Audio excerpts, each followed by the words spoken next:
আসসালামু আলাইকুম সবাইকে স্বাগত জানাচ্ছি আমার আজকের ভিডিওতে। আশা করি আপনারা সবাই ভালো আছেন, আমিও আলহামদুলিল্লাহ ভালো আছি।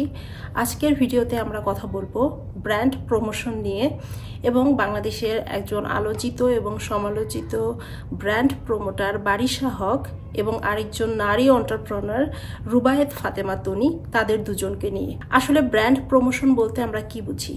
ব্র্যান্ড প্রমোশন বলতে কোনো একটা ব্র্যান্ডের যে পণ্যগুলো আছে সেই পণ্যগুলোর প্রচার এবং প্রসার করাকেই বুঝি।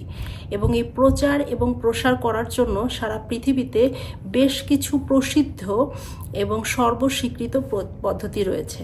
তার মধ্যে যেটা সবচেয়ে বেশি হয়ে থাকে, যারা খুব বড় বড় ব্র্যান্ড ইন্টারন্যাশনালি, তারা সাধারণত তাদের ব্র্যান্ডের প্রমোশনের জন্য যারা খুব বেশি সমাজে স্বীকৃত এবং প্রতিষ্ঠিত ব্যক্তি তাদের কাছে যায় এবং তাদের মাধ্যমে তাদের ব্র্যান্ডের যে পণ্যটা এবং যে মেসেজটা সেটা সারা পৃথিবীতে ছড়িয়ে দেয়। এই ব্র্যান্ড প্রমোশনের জন্য কিন্তু আমাদের দেশের বর্তমান প্রধান উপদেষ্টা এবং সারা পৃথিবীতে অত্যন্ত স্বনামধন্য ব্যক্তি ডক্টর মোহাম্মদ ইউনূসও জড়িত।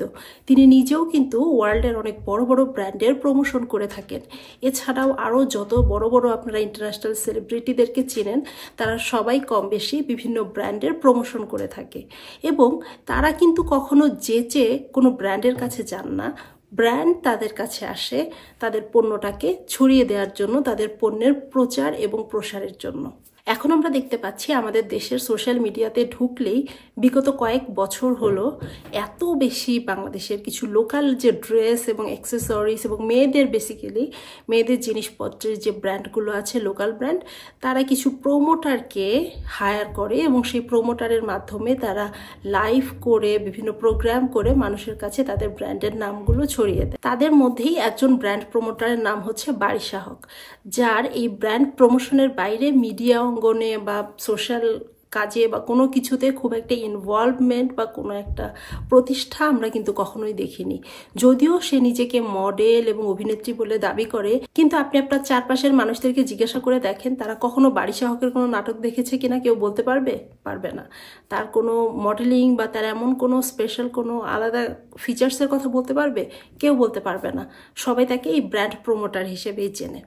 তো বারিশা হককে নিয়ে প্রথমে কথা বলি, তারপরে আমি যাব রুবায়েত ফাতেমা তনির ব্যাপারটা নিয়ে। বারিশা হককে নিয়ে কথা বলতে গেলে যে কথাটা সর্বপ্রথম আমার মাথায় আসে সেটা হলো, উনি ওই আরজে কিবরিয়ার একটা শোয়ের মাধ্যমে মানুষের কাছে প্রথম পরিচিতি পেয়েছিলেন। আমি যতটুকু জানি, আমার কাছে এরকমটাই আমি শুনেছি বা আমার তথ্য এতটুকুই জানি। এছাড়া তার আগে উনার মিডিয়ায় কি কাজ ছিল না ছিল সেটা কিন্তু খুব একটা স্বীকৃত না এবং কেউ খুব একটা জানেও না। তো উনি ব্র্যান্ড প্রমোশনে আসার পর থেকে বাংলাদেশে ব্র্যান্ড প্রমোশনের যে কত বাজে অবস্থা সেটার প্রকৃত রূপ আরো ফুটে উঠতে শুরু করেছে। উনি যখন ব্র্যান্ড প্রমোশনে আসলেন তখন সবচেয়ে বেশি বাংলাদেশে ছড়িয়ে গেল এই যে ফেসিয়াল, যে বোটক্স সার্জারি, এই জিনিসগুলো, এগুলোকে উনি অনেক বেশি প্রমোট করলেন। এবং তাকে নিয়ে যদি কথা বলি তাহলে তার ফেসের মনে হয় কোনো একটা অঙ্গও আর সেই সঠিক আকৃতিতে নেই। বার করে এগুলোর উপরে উনি ফেস এবং বডিতে সার্জারি করেছে। তো তার মোটামুটি তার ফেস, চেহারা সবকিছুই সে নিজেই নকল করেছে এবং আমার কাছে তার ইচ অ্যান্ড এভরি জেস্টার অনলাইনের মাধ্যমে যা কিছু ছড়িয়েছে, কোনোভাবেই আমার তাকে রুচিশীল কোনো বা প্রফেশনাল কোনো পার্সন বলে মনে হয়নি। যাই হোক, এটা প্রত্যেকটা মানুষের পার্সন টু পার্সন ভ্যারি করে। হয়তো অনেকের কাছে তাকে ভালো লাগে, সেজন্যই তাদের ব্র্যান্ড প্রমোশনের জন্য তাকে ডাকে বা তাকে হায়ার করা হয়। পার্সোনালি আমার কাছে মনে হয় যে বারিশা হকের ইচ অ্যান্ড এভরিথিংই ফেক। এজন্য আমি তাকে খুব একটা পছন্দ করি না এবং আমি স্ট্রংলি অ্যাভয়েড করার চেষ্টা করি তার কোনো কন্টেন্ট আমার সামনে আসলেই। আর দ্বিতীয় যে মহিলা, উনি হচ্ছে রুবায়েত ফাতেমা তনি। উনিও অনেকটা ইন্সপিরেশনাল এই ক্ষেত্রে যে একটা অল্প বয়সী মেয়ে, সে এন্টারপ্রেনারশিপ করে আজকে মোটামুটি সফল বিজনেস পারসন। তারপরে তার হাজব্যান্ডকে নিয়ে যে ব্যাপারটা, সেটা অবশ্যই প্রশংসার দাবিদার। কিন্তু অ্যাপার্ট ফ্রম দিস, এই যে রুবায়েত ফাতেমা তনি আরজে কিবরিয়ার প্রোগ্রামে এসে তার বিজনেসের যে গ্রোথ যেভাবে শুরু করেছে, যেভাবে তার সফলতা এসেছে সে ব্যাখ্যা করেছে এবং অনেক সময়ই টিভিতে বিভিন্ন সাক্ষাৎকারে, এটা আমি কখনোই বিশ্বাস করি না। কারণ আমি জানি বিজনেস এমন একটা গুরুত্বপূর্ণ জিনিস, এখানে সব কিছু স্ট্র্যাটেজি মেনটেন করে করতে হয়। শুরু করলাম, হয়ে গেল, চলছে, এরকম করে বিজনেস হয় না। সো আপনি অল্প পুঁজি নিয়ে শুরু করেন আর বেশি পুঁজি নিয়ে শুরু করেন, বিজনেস হিউজ ব্যাপার সেখানে বোঝার থাকে। তো উনি যে জায়গা থেকে উঠে এসেছে, ওনার যে ব্যাকগ্রাউন্ড, সেটার সাথে উনি যেভাবে ওনার বিজনেসটা বেড়ে উঠেছে বলে টিভিতে যেগুলোতে সাক্ষাৎকারে বলে, সেটা আমি মোটেই বিশ্বাস করি না। এর পিছনে অবশ্যই ওনার পরিশ্রম সবই আছে, কিন্তু সেটার কোনো একটা স্ট্রাকচার্ড ওয়ে আছে, যেটা সে হয়তো কখনো টিভিতে বা কোনো সাক্ষাৎকারে রিভিল করে না বা কখনো করবে না। এটা দেখে এত বেশি আনন্দিত হয়ে যাওয়ার কিছু নেই যে হ্যাঁ, এত অল্প বয়সে একটা মেয়ে এসে এত কিছু করে ফেলেছে খুব অল্প থেকে, এজন্য চাইলে সবাই করতে পারে। ব্যাপারটা এমন না। বিজনেস চাইলেই সবাই করতে পারে না, বিজনেস চাইলেই সবার হয় না, এবং বিজনেস করার জন্য হিউজ আপনার ডেটা থাকতে হয়, অনেক কাজ করতে হয়, অনেক ভালো স্ট্র্যাটেজি থাকতে হয়। একটু ভুল হলেই বিজনেস শেষ হয়ে যায়। বাংলাদেশের অনেক বড় বড় বিজনেস পার্সন আছে যারা কিন্তু এই পোশাকের ব্যবসায়, এই কাপড়ের ব্যবসায়, এগুলোতে অনেক বড় বড় ধরা খেয়ে মানে তাদের বিজনেস ধ্বংস, অনেকে দেউলিয়া হয়ে গেছে।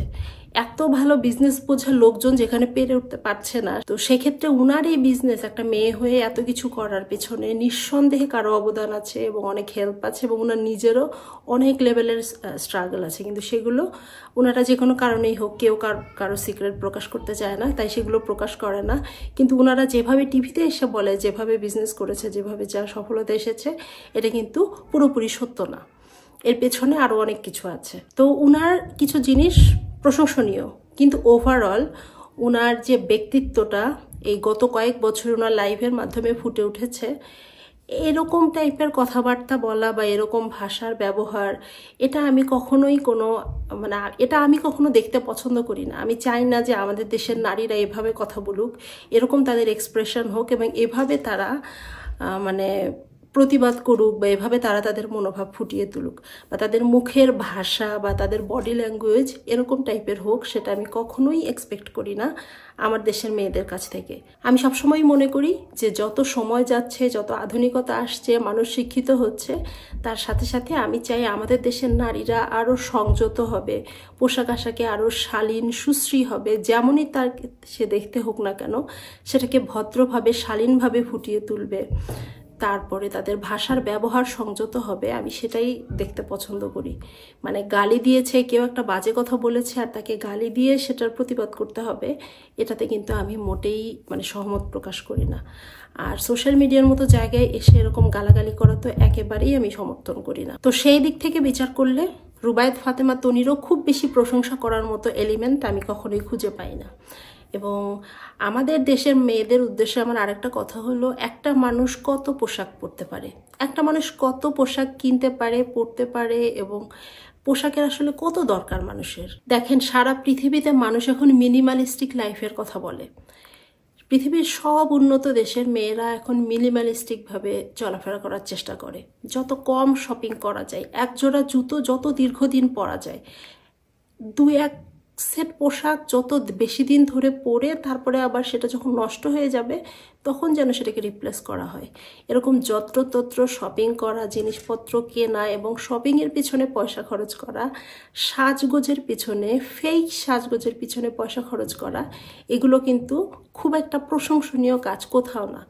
এই যে আমি কানাডার মতো দেশে আমি যখন অফিস আদালত বাইরে যাই, আমি সাধারণত কোথাও মেকআপ করা মেয়ে আমার চোখে পড়ে না। কোনো প্রোগ্রাম বা ফাংশন ছাড়া, কোনো স্পেশাল সেলিব্রেশন ছাড়া কিন্তু আপনি কখনোই রাস্তাঘাটে কোথাও আপনি এরকম মেকআপ করা মেয়ে আপনার চোখে পড়বে না।